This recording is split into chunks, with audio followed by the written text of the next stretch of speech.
Swayam Prabha. Digital India. Educated India.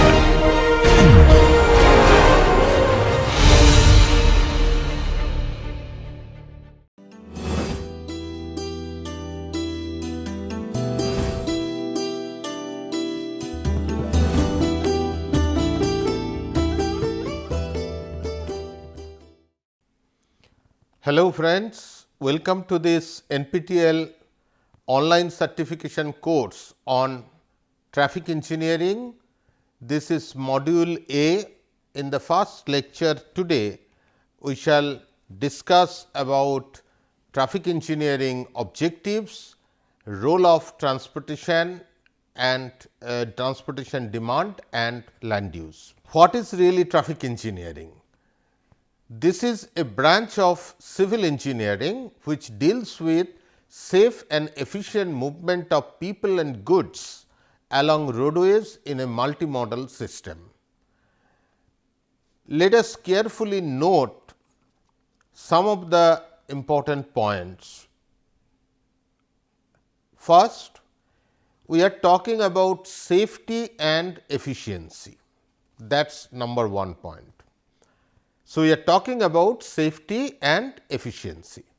Second, movement of people and goods both, that is the second point. Along roadways, there are different modes of types of transportation system, road transportation system, rail transportation system, water transportation system, air transportation system, but here we are talking about roadways. And in a multimodal system, that means not talking about a single mode of transport within roadways, but there are multiple modes which are using the roadways, and traffic engineering is trying to deal with all those modes, that means in a multimodal system. So, there are four components which we should remember carefully. First, we are talking about safety and efficiency. Second, we are talking about movement of people and goods. Third, we are talking about roadways, road transportation system. And fourth, we are talking about multimodal system on roadways. If you look at the traffic engineering perspective, most of us traffic engineers, the most commonly used unit is vehicles, because transportation systems are planned, designed and also operated to move vehicles safely and efficiently. End of the day, we try to ensure safety and efficiency for movement of vehicle from place to place. But let us also remember, the main objective or goal is not the movement of vehicle, but it is movement of people and goods that occupy vehicles. Why I said this thing? Because this is important. If we always think of vehicles, then we shall miss a very crucial step or crucial aspects of transportation system, that is the modal distribution or the mode choice analysis. So, different modes are used. So, ultimately how we will be able to carry people and goods from one place to another place, it depends a lot on what kind of modes we are using or what kind of modes people are using, right. So, traffic engineering terms, end of the day, we talk about vehicles only and safety and efficiency of vehicles, but let us remember at the back of the mind that our main goal is movement of people and goods, and vehicles are only a medium to achieve that, right, because ultimately goods and people get packed into different vehicles and that vehicle load comes on the road system. Traffic engineering is used for designing both public and private sector transportation solutions. There are many transportation problems we shall see, we shall discuss of all those over time. Some of the transportation problem you already know, because you might have done other courses related to transportation engineering, say for example, urban transportation systems planning, where we talked at length about various transportation problems. So, traffic engineering is used for designing public and private sector transportation solutions, duly considering all necessary elements. What are those elements? That means, we are not talking only about the traffic flow, but we are also talking about the roads and the road geometry, talking about the site works which are required for the pedestrians, talking about bicycle facilities at appropriate, shared lanes. We are also talking shared lane facility, even the marking part also. We are talking about traffic signs, traffic lights. So, every component, all what are required for the system to operate with higher efficiency and higher safety, all are considered. So, traffic engineering is used for designing public and private sector transportation solutions, duly considering all relevant elements. Of course, we should keep in mind, and that is what is the hard reality, that providing safety and efficiency became a complex job for traffic engineer in a multimodal system. Because if you see, look at our urban roads, you have high speed vehicles, motorized vehicles, but then also pedestrians are there. Pedestrians heavy number or good proportion is present in the overall traffic stream, and we need to also care for the pedestrians. Vehicles have different characteristics. If you look at the urban system, the roads are also used by bicycles. Urban areas also, many places the bicycles are used. There are different vehicle types, they have different vehicle characteristics. So, the requirements and characteristics are very different for different vehicle types in a multimodal system. So, satisfying the requirement, vehicles want to travel at high speed, because everybody, if you are using a vehicle, you want to travel faster, but then the high speed may very adversely impact the safety of pedestrians and bicyclists or the general vulnerable users in general.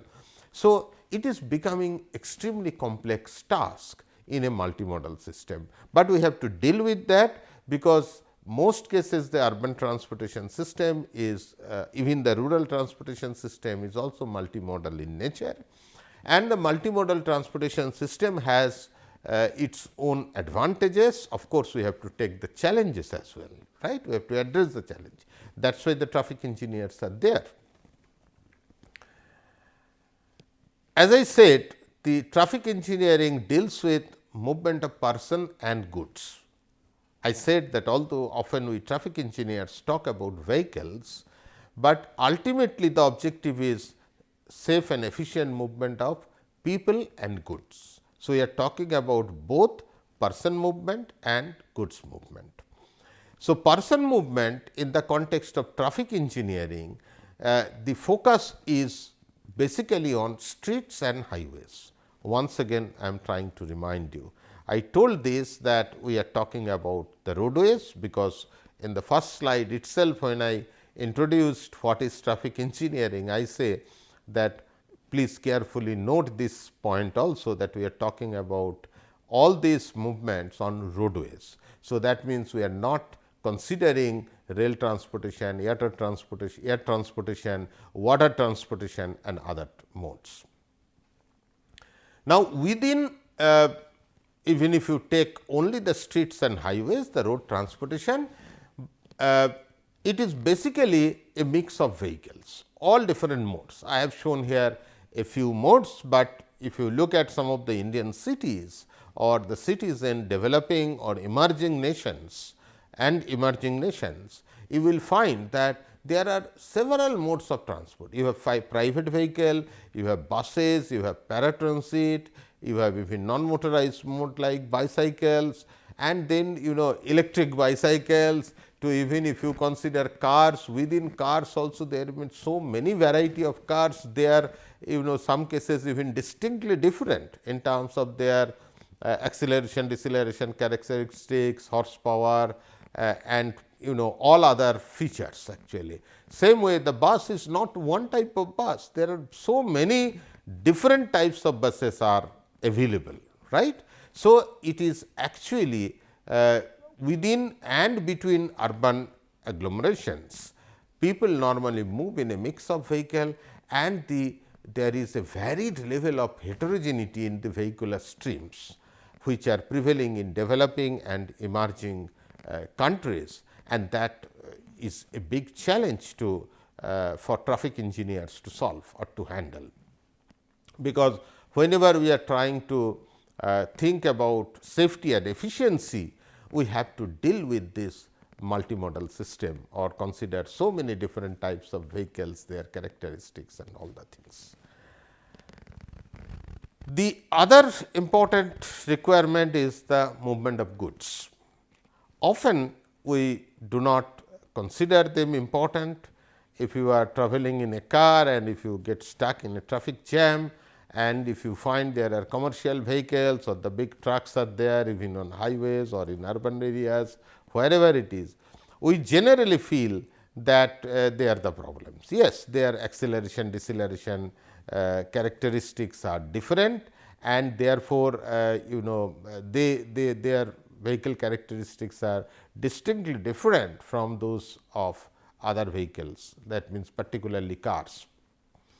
But remember that they are extremely important, because most cases the urban transportation systems we talk, urban areas they do not produce anything, right. Most cases all food, vegetables, everything come from outside, right.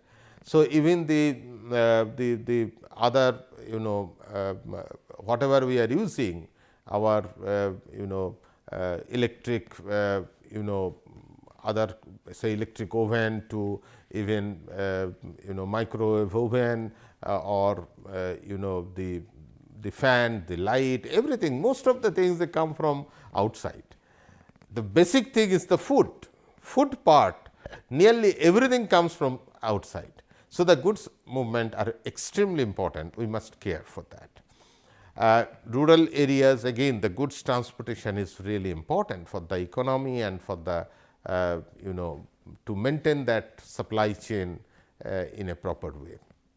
So, the efficient movement of goods is vital to the general economy of the nation, and timely delivery of raw material as well as the finished products, they can be achieved through well managed freight transportation system. So, as the passenger transportation is important, freight transportation is equally important, and we have learned during this pandemic or COVID-19 outbreak, that even people could not go to office, people could not go to work, okay, but people they could manage, right, they could stay, they could survive for some time, but without food people will not survive. So, you need the supply. So, there you realize that how important the goods transportation is, and therefore, the approach to goods transportation should be very positive, that we need them. They are actually essential for our in a way survival and for living the life with a required quality. Although in many cases the long distance shipment of goods and raw material is often accomplished by other modes, say for water transport, rail transport, air transport some cases, but the final leg of the delivery, once it comes to the port or once it comes to the up to the railway station or the air terminal, right, then the final leg of delivery is always through road transport. And most cases you will find there are various types of truck, maybe small vehicle, big vehicle, there are variety of goods vehicle are also there plying on both urban and rural roads. So, the goods movement finally, the dependency door to door delivery or the final leg of the trip is always through road transport, because directly rail and air and water will not give door to door delivery. Okay. So, finished product door to door delivery, and even the raw material it may not be able to take up to the point where it is required. So, often the final leg is basically the road transportation system and using the trucks. So, both goods and passenger transport are important. Now, what are the objectives of traffic engineering? The primary objective is no doubt the safety, that is the most important thing, but there are a number of other objectives which also we need to care about. Say for example, speed, the comfort, the convenience, especially for passenger transportation system, these are very important, the economy, the environmental compatibility, very, very important these days, right. So, we have to, these are all the objectives. We want high safety, we want speed wise good, high comfort, convenience, economical and environmentally compatible transportation systems. So, that is the job of traffic engineer. So, these are all the objectives for traffic engineer. Now, safety is obviously the primary objective or primary goal of a traffic engineer, because if you see why we are focusing so much on safety, because globally approximately 1.35 million people die every year. It is a huge number, 1.35 million, you can imagine. And next is even more important, more than 90% of the fatalities are in low and medium income countries. So, India also is included there, right. So, 93 more than 90%, right, is the share of low and medium income countries. So, if you see the worst affected segment because of the road safety is actually the low and medium income countries. So, we need to care for that. In 2019 alone, India recorded around 4.5 lakhs road accidents and nearly 1.5 lakh road fatalities. You can imagine 1.5 lakh road fatalities means if you divide it by 365, it is more than 400 people dying every day on Indian roads. It is almost equivalent to one air crash, that is what we say. So, it is really a major public health hazard, and the safety is the top priority for traffic engineers, and we cannot neglect this. That should be our priority, how to make the transportation system safer, both in rural and also in urban area.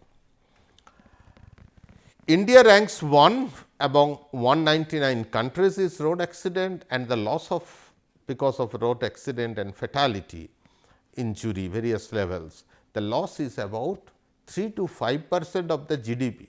So, you know how much we are struggling to maintain the growth of GDP, and 3 to 5% of the country's GDP is lost because of the road accident.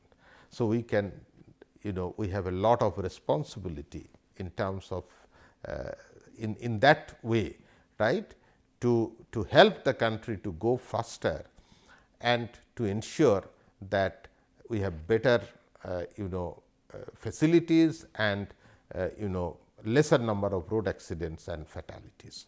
So, I would say that the objective of safe travel is always number one and is never finished for the traffic engineer. If you look at the other objective, comfort, convenience, all other things, cost, they relate to self-evident desires of travel. Anybody would like to have that. For example, people want to travel from one place to another. Obviously, they want to travel very fast, shortest possible time.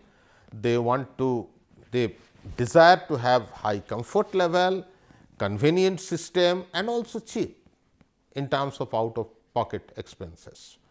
So, other aspects of economy including the fare, because the overall economic impact is also very important. Whatever you do, any improvement you do, any investment you do to improve the transportation system or the traffic system, the overall other aspects of economy are also important, and the environmental compatibility. As I said, most of the cities you will find the pollution level is very high. So, the environmental compatibility is no doubt an important consideration. Now, the basic challenge come how to balance these objectives against each other and against primary objective of safety. That means, okay, if you want to make the system more comfortable, then it may be more expensive, fare will be high. In case if you want a normal bus or vis-a-vis say an air conditioned service, right. So, obviously, air conditioned service is more comfortable, but the fare also will be very high. So, how to kind of trade off between or among these secondary objectives, I will say, and also against the primary objective. If you want the travel time to be faster, but we need faster, but without compromising the safety, and high speed is really a major cause of fatality. And in our cases, the infrastructure is many way deficient, and we have land acquisition issue, we have heterogeneous traffic, we have high proportion of non-motorized users or non-motorized modes like pedestrians, bicyclists and so on. So, how to balance these objectives against each other and also against the primary objective of safety, that is a big challenge. Say travel speed is needed for faster movement of vehicles, and how we determine what speed is acceptable. Obviously, one part is what is the technology. If you see a typical three-wheeler or a slow moving vehicle, it cannot travel very fast, because the capability, the technology is very different. Whether you take a, whereas you take a fast modern new technology car, it can travel at a very high speed. So, whatever a new car, new technology car, whatever speed it can achieve, a commercial vehicle like a truck or some of the smaller slow moving vehicle cannot even achieve that. So, the transportation technology is one consideration. Human characteristics, driver. So, all drivers again are not same, right. So, the driver characteristics, human characteristics will come, and most importantly again going back, safety consideration. So, what should be the safe speed limit is not only decided by the kind of roads what we are providing or the vehicle, but also the safety considerations, right. And speed, as I said, repeat again, speed is a major cause of, high speed is a major cause of fatality. So, if we need really to improve our performance in terms of reducing the or reduced number of road accidents and more particularly about the fatality, then we need to do more effective speed management on our roads. The comfort relates to physical characteristics of vehicle, because some vehicle the cushion to everything, the suspension system is better than others. So, the vehicle technology itself can take care of that. Road condition, you improve the road condition. So, obviously, the all kinds of vehicle will the comfort level will improve, and also depend on the travel condition, sometimes within the vehicle. So, you are traveling in a bus. So, the crowding inside the public transport, that inside the vehicle, the level of crowding cause lot of discomfort. Different levels of crowding will mean different comfort level or discomfort level, right. So, it depends on the physical characteristics of vehicle, roadways, travel conditions, and people consider it more depends on the user perception, how people are perceiving the comfort level, more of the user perception. Convenience, it again relates to ease of making trips, and again something which depends on user perception. The perception may change from one city to another city, one context to another context. Next is economy. Economy, there are two aspects. From road user point of view, if I am using a public transport system or an intermediate public transport for my travel. So, from user point of view, it is the fare for trips, how much directly I have to pay, right. But the overall context is also very important. That means, you are doing something, government is investing money to improve the transportation system. Now, how this such kind of improvement can be justified? It based on the return, how much benefit is coming, how much actually it is able to improve. So, we need best return possible against the investment of public money, whether you talk about construction, you talk about operation, you talk about maintenance, everywhere it is the public money which is invested in the transport sector. So, therefore, we need the return, best return, that also relates to economy. So, you have already studied probably some of these related terminologies. You know that internal rate of return, benefit cost ratio, net present value, all these are commonly used for understanding the judging the cost benefit from a project over a period of time. So, this economy. So, one is from user point of view, it is fair, the other is the overall context, whether it is the best return.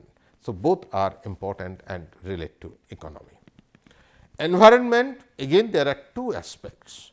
One thing most of the cities in developing and emerging nations, including India, our cities, the air pollution is a major problem. In several cities the air pollutant levels are 3 to 5 times higher than what are the prescribed safe limits by World Health Organizations.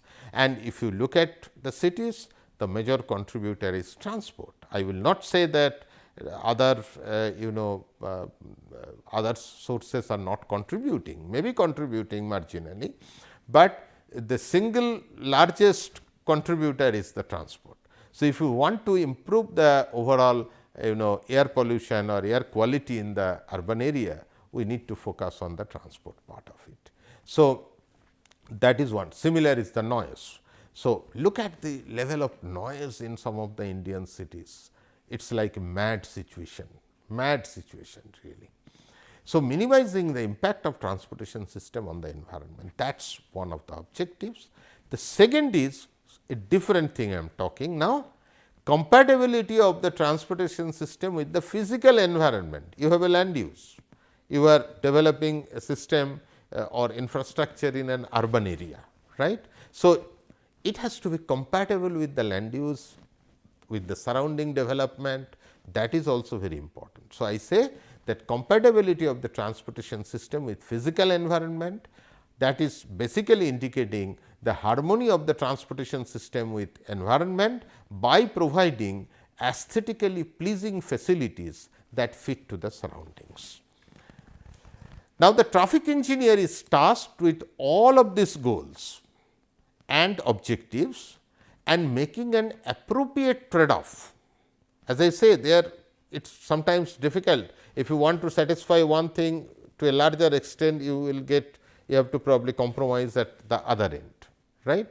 So, how to do the trade-off to optimize both the transportation system and use of public fund, because everything is invested by the government using the public fund to build, operate and maintain related infrastructure and facilities. Now, transportation system, remember that, are a major component of economy. The economy of a country rolls on transport, and therefore, transport systems have enormous impact on the shape of the society and efficiency of the economy. Next, role of transport, demand and land use. The basic challenge the traffic engineers we are facing are basically the unprecedented growth of vehicles. Everywhere the number of vehicle is increasing and the infrastructure is not increasing at the same pace. Now, if you say unprecedented growth of vehicle, it is basically directly related to the transport demand, because that is the demand part of it, road infrastructure facilities, that is the supply part of it, and in a transportation system it is interaction between the demand and supply in the interface of control. So, the primary concern of traffic engineer, we can say, is basically the transport demand, the high demand and the way the demand is growing. And in that context, you can see that transportation demand is directly related to land use and available transportation systems and facilities. These interrelations also we have to keep in mind. For example, you have a given land use. So, people want to travel from one point to another based on the land use. So, that generates the transport demand. Transport demand is higher. So, you improve the transportation facilities. The transportation facilities again impact the land use, because land becomes more valuable, more attractive once the transport facility is improved. So, that again is trying to influence the transport demand. So, in a way, if you see the transport demand, how much will be the demand, that depends on the facility, this depends on the land use. Both are in a way or other contributing to the development or the growth of the transport demand. And even the higher transportation or better transportation facility itself may induce higher travel. So, the transport demand may improve. Suppose if you want to travel from one point to another, if there is a very good bus system or very good rail system or metro system, you will travel more frequently. So, the amount of travel will increase simply because there is a good transportation system, and also there is an impact of the land use. So, land use is actually feeding to the transport demand. In this slide, I am trying to show that interaction. You can take, you can consider that there is an existing land use. So, the land use, because of the land use, spatially separated activities, right? People are living somewhere, offices are somewhere, schools are somewhere. So, the trips are generated. So, because there are more number of trips, how people will travel? So, that brings the transportation needs. So, you see that there is a lot of need for transportation system, you develop the facilities. Now, once you develop the facilities and system, that will improve the accessibility, because overall connections, overall access to land, nearby land will improve. So, the land value will change. As you know, the moment you develop a road, the land value immediately increases adjacent to that road, or if there is a metro line coming up near all the station, the land value will shoot up, like anything will go up. So, the accessibility influences the land value. So, now that will change the land use, and the moment the land use is changed, more development, more housing, more industry, depending on the what is the nature of land use. So, that will induce further the trips, generate additional need and go on. So, this circular self reinforcing characteristics of transport demand creates a central dilemma. You develop the thing, there is a demand. So, to satisfy that, you improve the transportation system, and you improve the transportation system, further more and more demand gets generated because of that. So, this interaction between the land use and transport, land use, transport, accessibility, transportation needs, this the way the whole thing actually interacts, and the circular and self reinforcing characteristics of traffic demand creates a central dilemma that you should bear in mind or understand clearly. So, if I have to summarize, I will say traffic engineering mainly focus on safe and efficient movement of people and goods on not really primary objective is vehicle, but movement of people and goods. Although end of the day traffic engineers like us often will refer to vehicles only, right, but that is different story. So, remember that people and goods, and we are talking about the road system only, not water transport, air transport, rail transport, etc., and in a multimodal system. So, again please remember these 4-5 things: safety and efficiency, people and goods, talking about the roads, and in a multimodal system, right, and movement of people and goods, not the vehicles. Second, although the primary objective of a traffic engineer is to provide safety of vehicles on roads, all other objectives are natural desire of road users, right, and also the requirement of the larger society. Some are like the fare, the comfort, convenience, but if you see the environment, it is the requirement of the or the need for the larger society, societal requirement. So, all these are to be balanced, and that is where the challenge comes to traffic engineer. Finally, land use, transport demand and available transportation facilities are interlinked with each other and creates a kind of a vicious circle. So, we have to understand that, we have to keep that in mind while we are trying to improve the overall system. So, with this I close this lecture. Thank you so much.